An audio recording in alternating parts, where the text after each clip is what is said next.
तो अली गौहर बलोच साहब, ये जब ये इनकी जो शर्तें वो आप मानने को तैयार नहीं है, ये आपके साथ बात करने को तैयार नहीं है, तो फिर ये अकेले एहतजाज करते रहेंगे, मौलाना साहब भी सड़कों पर एहतजाज करते रहेंगे, आप लोग हुकूमती ऐवानों में बैठे रहेंगे, आपकी हुकूमत नहीं इससे डिस्टेबलाइज हो सकती, मामलात नहीं इससे मुतासर हो सकते जब अपोजिशन सड़कों पर हो, पार्लियामेंट में हो ही ना।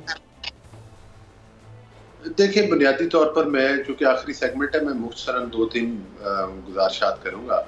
पहली बात तो ये है कि आप इलेक्शन के हवाले से पूछ रहे हैं कि देखिए, कुछ असूली बातों पर बात करना, मुज़ाकरात करना ठीक है, लेकिन मुज़ाकरात की आड़ में हाथ में या जेब के अंदर एक पर्ची डाले होना जिसके ऊपर NRO लिखा हो, तो वो NRO नहीं मिलेगा। अगर तो आप कह रहे हैं कि इलेक्शन के ऊपर करो यार, आप भाई हमारे किसने पर्ची दी है आपको?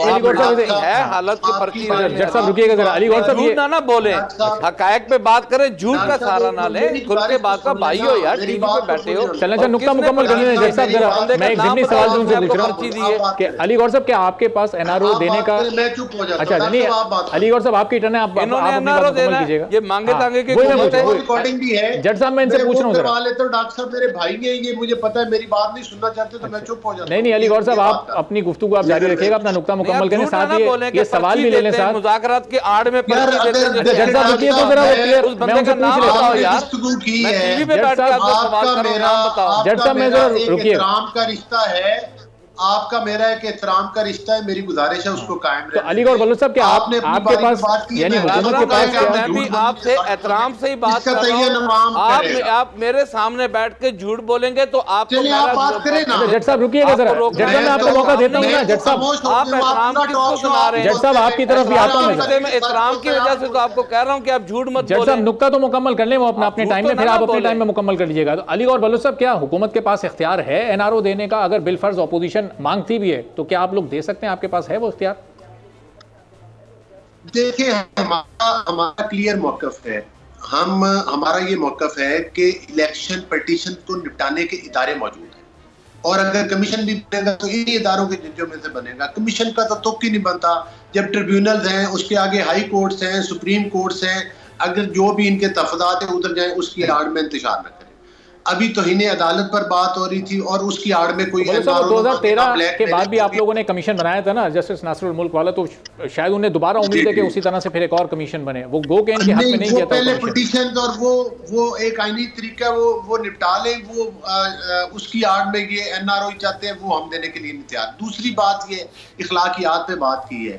एक तो इन्होंने मोहतरमा बेनज़ीर भुट्टो साहब, अगर किसी ज़माने में कोई बात हुई भी है, देखें इमरान खान की अलिया बुशरा बीबी, हम उनकी करप्शन पर बात कर रहे हैं, लेकिन हम उनकी किरदार पर बात नहीं करते।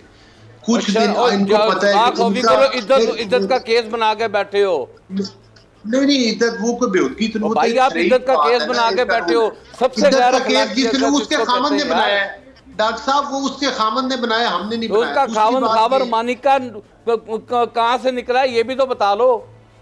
छोड़ो यार, इस तरह दिफा भी नहीं हो रहा। जरा मुकम्मल तो करने दें गौहर साहब को। जज साहब, अली गौहर साहब को जरा मुकम्मल करने दें। नहीं कहने वाले पार्लियामेंट में खड़े होकर मोहतरमा को गालियां देने वाले अभी इन्होंने बेनज़ीर साहिबा के बारे में इंतहाई वो अल्फाज जो किसी जमाने में चले, कोई अगर बात हुई उस पर दोनों पार्टी, नवाज शरीफ ने कहे, मैंने नहीं कहे, जिसने भी कहे, आप उस पार्टी में रहे, आप तो गाली आते रहे, दोहराए भी ना। आप लोगों को सब जायज है, हम आपको आपकी शक्ल दिखाएं तो वो आपको बड़ा लगता है। जरा रुकिए तो मैं आ रहा हूं आपकी तरफ। जज साहब जरा 1 मिनट दे दें बस अली गौहर साहब को अपना नुक्ता मुकम्मल करने पे, मैं आपकी की तरफ।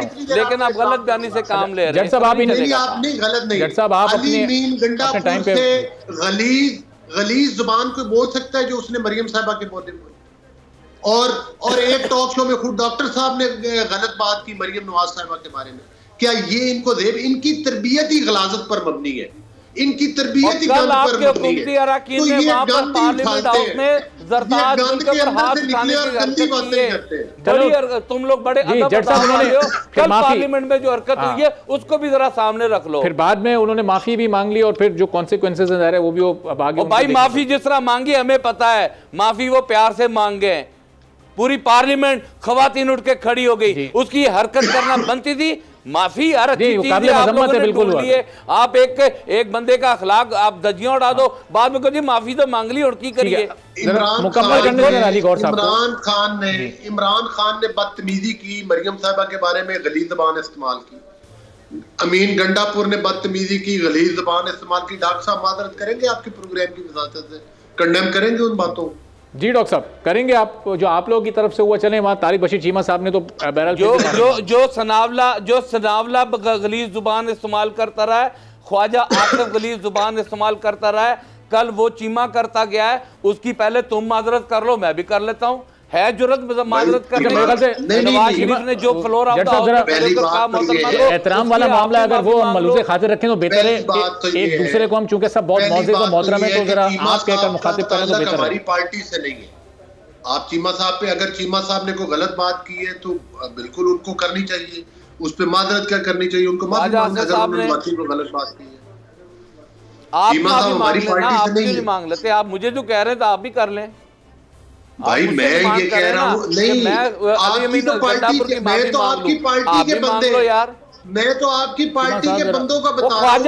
आपकी पार्टी का नहीं है, राना सना आपकी पार्टी का नहीं है, गंडापुर ने बेहुदा गुफ्तगू की, आपने आपकी पार्टी का नहीं है। जज साहब जरा मौका दीजिएगा एक सेकंड। जरा अली गौर बलोच साहब, अगर ये इसी तरह के जाती मामलात में किसने किसको क्या कहा इसी में उलझे रहेंगे तो फिर ये अपोजिशन को आप लोग कैसे एंगेज कर सकेंगे? ये तलखी अगर कम नहीं होगी, ये कशीदगी कम नहीं होगी तो ये मामलात आगे कैसे बढ़ेंगे? अपोजिशन को जमहूरी तरीका अपनाया, जमहूरी तरीके से बातें हो सकती हैं, वो कोई ऐसी बात नहीं। लेकिन ये अगर ब्लैकमेल करके एनआरओ चाहे तो हम 9 मई के लोगों को कैसे पूरी कौम माफ करने के लिए तैयार नहीं है। हम कैसे कर दें जिन्होंने शोधा के मुजस्मों को जला दिया है, तोड़ दिया है, जिन्होंने पाकिस्तान में आग लगा दी है, अदालतों ने फैसला करने, हम माफी देने वाले कौन? बिल्कुल सही। चलें अब ये कारकुनान को अगर आपको रिहा कराना है निसार जट साहब, तो आप अदालतों में जाएं, फिर ये आप हुकूमत से क्यों डिमांड कर रहे हैं? इनके सामने आप क्यों शर्त रखें? हम अदालतों में ही है, नहीं हम अदालतों में ही हैं। हमें अब तक कौन सा इंसाफ अपना मिल गया? अब आलम यह है कि बेनिफिशरी पाकिस्तान मुस्लिम लीग नून है 9 मई की। अगर आप इसके ऊपर बहस कराना चाहते हैं, 2 घंटे बहस करने के लिए तैयार हूं, बता सकता हूं नाम लेकर किरदारों के साथ कि 9 मई को सुप्रीम कोर्ट ने आपकी जो इजाफी मखसूस नशिस्तें थी वो, तो भाई हम अदालतों से इंसाफ ले रहे हैं। हम किससे ले रहे हैं? हमने कब कहा कि हमें इंसाफ हुकूमत दे रही है? हम तो कह रहे हैं कि अदालतों से हमें इंसाफ मिल रहा है, हम तो इनका जिक्र भी नहीं कर रहे। ये बार बार एनआरओ हम इनसे मांग भी कुछ नहीं रहे। हमारी उल्टी हम इनके साथ ये नेकी कर रहे हैं कि जो हालात पाकिस्तान के लिए इन लोगों ने खड़े किए, कल कश्मीर में वहां पर जिससे ये जत्था कहते हैं कि उठकर आ गया, उन्होंने इनको नाको चने चबा दिए। कल पंजाब निकल के खड़ा हो गया, सिंध निकल। अगर हम अपोजिशन में होकर पाकिस्तान को तोड़ना चाहें ना, तो ये बड़ा सुनहरी मौका है कि फिर 2.5 रुपए 3 रुपए बिजली हमें भी दो।